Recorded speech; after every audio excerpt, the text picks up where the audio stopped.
Hi guys, आज अपन बात करेंगे बॉन्ड्स और शेयर्स के फीचर्स क्या है, व्हाट आर द कैरेक्टरिस्टिक्स। क्योंकि इसके पहले मैंने शेयर्स पे वीडियो बनाया है, बॉन्ड्स पे बनाया है, दोनों का फर्क क्या है पता है। अभी हम दोनों में कंपेयर करेंगे ताकि एज ए इन्वेस्टर आपको क्लैरिटी रहेगा कि एग्जैक्टली बॉन्ड के बेनिफिट्स क्या है और शेयर्स के क्या है। बट आगे बढ़ने से पहले आप अगर हमारे चैनल पे फर्स्ट टाइम आए हैं तो चैनल को सब्सक्राइब करना है, बेल आइकन को भी प्रेस करना है। एंड अगर आप फ्री में डीमैट अकाउंट ओपन करना चाहते हैं तो नीचे मैंने लिंक दिया, उसको क्लिक करके फ्री में डीमैट अकाउंट जल्दी से जल्दी ओपन करना है। चलिए तो एक एक करके समझते हैं कि बॉन्ड्स के बेनिफिट्स क्या है। सबसे पहला जो बॉन्ड का बेनिफिट है वो है फिक्स्ड इनकम। बॉन्ड में जो आपको इंटरेस्ट मिलता है वो फिक्स्ड रहता है, ठीक है। तो if you want regular source of income and you don't want to take any risk, bond is the best, but returns कम होते हैं। मैच्योरिटी, बॉन्ड का मैच्योरिटी फिक्स रहता है। जब आप बॉन्ड खरीदते हैं तो उस पर लिखा रहता है 5 year bond, 10 year bond, 15 year bond, तो उसके समय उसका मैच्योरिटी होता है। थर्ड पॉइंट, बॉन्ड में रिस्क कम रहता है क्योंकि इसमें एश्योर रिटर्न रहते हैं तो रिस्क कम रहता है। There is no default risk, है ना। हाँ, खाली कॉर्पोरेट बॉन्ड में हो सकता है, बट जो मोस्टली गवर्नमेंट बॉन्ड्स होते हैं उसमें डिफॉल्ट रिस्क ना के बराबर होता है। कॉर्पोरेट बॉन्ड में टू द एक्सटेंड हो सकता है क्योंकि अल्टीमेटली वो कॉर्पोरेट है, कंपनी को कुछ हो गया तो प्रॉब्लम आ सकता है। नेक्स्ट, आपका जो रिलेशन होगा with company as a creditor होगा, आपको ओनर का दर्जा नहीं मिलेगा। You won't be able to participate in the management of the company like a share holder, so you will be treated as a creator of the company, ठीक है। And interest rate sensitivity, yes, तो bond के prices कम ज्यादा होते हैं क्योंकि जैसे मार्केट में रेट ऑफ इंटरेस्ट बढ़ता है बॉन्ड के प्राइसेस कम होते हैं। क्योंकि बॉन्ड में रिटर्न फिक्स रहते हैं ना, तो इंटरेस्ट रेट बढ़ा तो मेरे रिटर्न अफेक्ट होते हैं। काफी बार लोगों का कैपिटल लॉस भी होता है। मतलब मैंने 1 लाख रुपए के बॉन्ड लिए, इन्फ्लेशन बढ़ गया, इंटरेस्ट रेट बढ़ गया मार्केट में, तो मेरे को मिलते समय 96,000 मिला। मतलब अगर मैंने पहले बेच दिया तो, ऐसा हो सकता है कि मेरे को मार्केट में कम पैसा मिले। If I wait till maturity then is a different thing, but अगर मैंने पहले बेच दिया तो वो मार्केट रेट के हिसाब से मेरे को कम पैसा भी मिल सकता है। तो ये 5 बॉन्ड्स के कैरेक्टरिस्टिक्स है जो आपको पता होना जरूरी है। Now let us come to stock. Stock के मैंने 5 पॉइंट्स आपको बताया। फर्स्ट थिंग, आपको ओनर का दर्जा मिलेगा, you will be treated as the owner of the company, correct ना। तो आपको वोटिंग राइट्स मिलेंगे, आप जनरल मीटिंग में पार्टिसिपेट कर सकते हो। अगर आपके पास ऑलरेडी शेयर है तो देखो आपको मेल आता है कि वोटिंग का पर्ची आपको मेल पे आता है, तो you have got all the rights. Second thing, जब आप बॉन्ड में इन्वेस्ट करते हो तो आपको रिटर्न्स खाली इंटरेस्ट के फॉर्म में मिलते हैं, but when you put money in share market आपको रिटर्न्स 2 फॉर्म में मिलेंगे।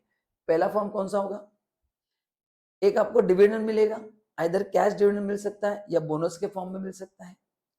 दूसरा आपको मिलता है market appreciation, so that is the जबरदस्त बेनिफिट ऑफ स्टॉक मार्केट। तीसरा, रिस्क इसमें हायर रहता है because you are the owner of the company. तो अगर भगवान ना करे कंपनी को कुछ हो गया तो you will be the last claimant and there is no guarantee that amount will be pay back to you. So equity share capital is a risky capital. It's not a secured capital, it's an unsecured capital. And you are the last claimant. Even preference dividend देने के बाद ही equity को पैसा मिलता है, तो ये आपको ध्यान में रखना है। वॉलेटिलिटी बहुत ज्यादा रहती है क्योंकि जितने शेयर मार्केट में उसका ट्रेडिंग बढ़ता है वॉलेटिलिटी बढ़ जाती है। वॉलेटिलिटी मतलब प्राइसेस में फ्लक्चुएशन बहुत ज्यादा होते हैं क्योंकि इतने सारे लोग ट्रेडिंग करते हैं, तो काफी बार आदमी डरता है कि मैं इन्वेस्ट करूं या नहीं करूं, क्योंकि प्राइस बहुत फास्ट ऊपर जाते हैं नीचे आते हैं। देन कुछ स्टॉक है तो काफी महीनों के महीने स्टेबल रहते हैं, उसको वॉलेटिलिटी नहीं बोलते, बट स्टिल ये ऐसे डिस्टर्बेंस आते रहते हैं, इसमें अप डाउन बहुत सारे होते हैं। So this might create a pressure on investor. Next, long term growth potential. Bond का ग्रोथ लिमिटेड है, but if you invest in stock market growth is unlimited. जितना कंपनी ग्रो करेगा, जितने गवर्नमेंट के पॉलिसी बेटर रहेंगे, जितना inflation कम होगा, okay, उतना कंपनी का ग्रोथ ज्यादा होगा। जितना एक्सपोर्ट मार्केट इंप्रूव होगा उतना कंपनी का ग्रोथ ज्यादा होगा, तो आपको रिटर्न ज्यादा मिल सकते हैं। तो 100, 200, 300% जितने से आपको रिटर्न मिल सकते हैं, बस आपका होल्डिंग कैपेसिटी होना क्या है, जरूरी है। नाउ अभी कितने प्रकार के स्टॉक्स रहते हैं। आपने इक्विटी शेयर सुना है, प्रेफरेंस सुना है, आज आपको कुछ अलग टाइप्स बताता हूँ, शायद आपने नहीं सुना होगा। पहला तो कॉमन स्टॉक जो आपको पास है ना, representing the ownership and voting right. Common stock मतलब नॉर्मल इक्विटी शेयर्स जो आपने खरीद के रखे।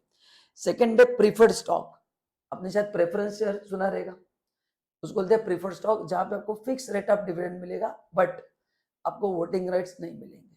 तीसरा, ग्रोथ स्टॉक। ग्रोथ स्टॉक का मतलब होता है ये ऐसे कंपनी के शेयर है जो कंपनी बहुत फास्ट ग्रो करती है। So they might not give you much dividend, but उनका जो कैपिटल एप्रिसिएशन रहेगा वो जबरदस्त रहेगा। So if you are that kind of investor जिनको फिक्स रिटर्न चाहिए, या तो आप बॉन्ड में जाओ या प्रेफरेंस कैपिटल खरीद लो। लेकिन if you are ready to take little risk and if you are ready to wait for a longer duration, then growth stock are the best. मतलब if you ask me which is the best one, growth stock, क्योंकि इसमें growth potential higher है। And हम सभी जगह पे पैसे invest क्यों करते हैं? Because we want growth. Then value stock का मतलब क्या है? ये स्टॉक ऐसे है कि compare to their current market value, जिसको बोलते हैं इंटरेस्टिंग वैल्यू, ये भी अंडर वैल्यूड है। तो as per the valuation company का प्राइस होना चाहिए 120, बट अभी ये 60 रुपए में ट्रेड कर रहा है। मतलब अगर मैं खरीदता हूं तो ये 120 तक आराम से जा सकता है, क्योंकि उतना उसमें गैप है। तो उसको बोलते हैं वैल्यू स्टॉक। नेक्स्ट है डिविडेंड स्टॉक, जिनको रेगुलर इनकम चाहिए प्लस शेयर मार्केट का एप्रिसिएशन का बेनिफिट चाहिए, उन्होंने डिविडेंड स्टॉक ढूंढने चाहिए। तो जब भी आप इन्वेस्ट करते हैं तो you need to be very very clear कि मेरा ऑब्जेक्टिव क्या है। अगर मेरे को रेगुलर इनकम चाहिए तो डिविडेंड वाले स्टॉक लो, बट आपको रेगुलर इनकम नहीं चाहिए, आपको ग्रोथ ज्यादा चाहिए, तो फिर ग्रोथ वाले स्टॉक लो। तो हर एक स्टॉक अलग अलग होता है, तो आपको देखना है कि आप किस कैटेगरी में फिट होते हो, अकॉर्डिंगली लेना है। And last one is very famous, blue chip companies. Blue chip मतलब these are the top companies, जो बहुत एस्टेब्लिश कंपनीज है, जिनका ट्रैक रिकॉर्ड बहुत जबरदस्त है, financially very stable company, big company, powerful company, and government भी उनको रिलाय करती है ना। लोगों का उनके ऊपर भरोसा बहुत ज्यादा, जैसे टाटा है, रिलायंस है, महिंद्रा है, these are the big giant, Infosys, these are the big companies, so people trust a lot।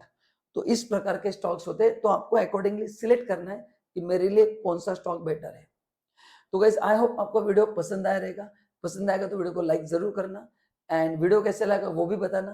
Plus if you want video और any other topic, please let me know. Thank you so much and bye bye.